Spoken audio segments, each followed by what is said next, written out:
Coming later this week, we have Cafe International, which is the iPad version of the 1989 Spill Jars winner. Now, I was a toddler at this time, and I believe most Americans were not following the SDJ at this time.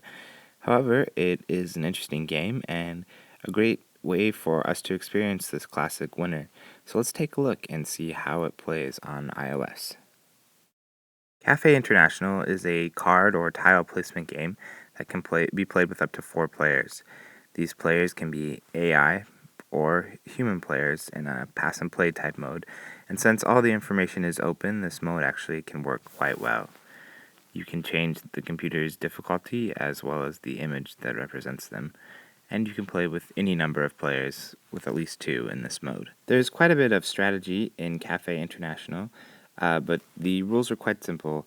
On a given turn, you can place 1 or 2 guests from your hand onto the board.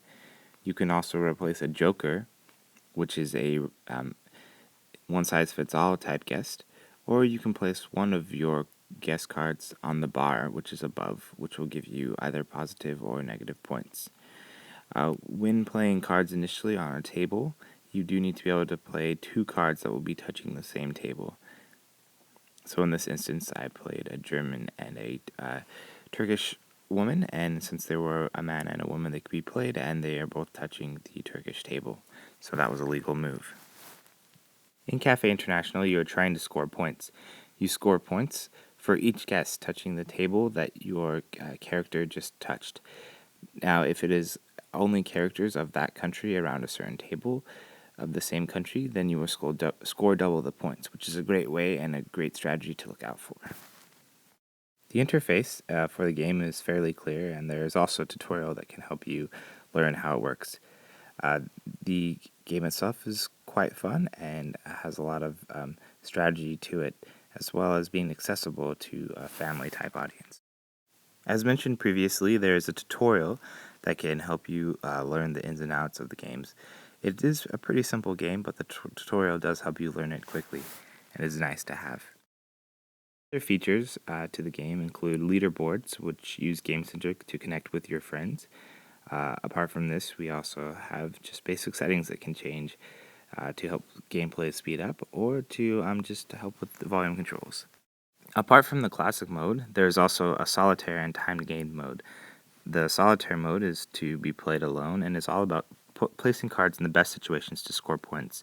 This is great practice and also a way that friends can compete online, and it'll be interesting to see how our scores stack up in the solitaire mode on Game Center. The game features a hint system, which allows you to have 3 hints during a game telling you where to place a certain card for the best scoring opportunity. However, you score half points when you do this. You can also adjust the sound settings while in the game.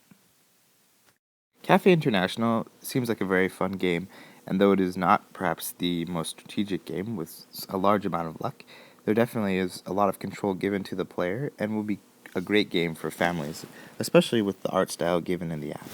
The interface of the app is done overall quite well. I like the style, I like the information, it's all fairly clear.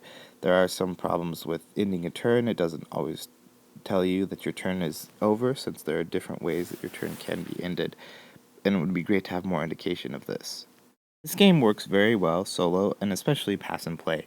The game is all open information, and so it is great for multiple players to sit around and play at one time. I think that this will be a good feature, especially for families, since this game is fairly accessible.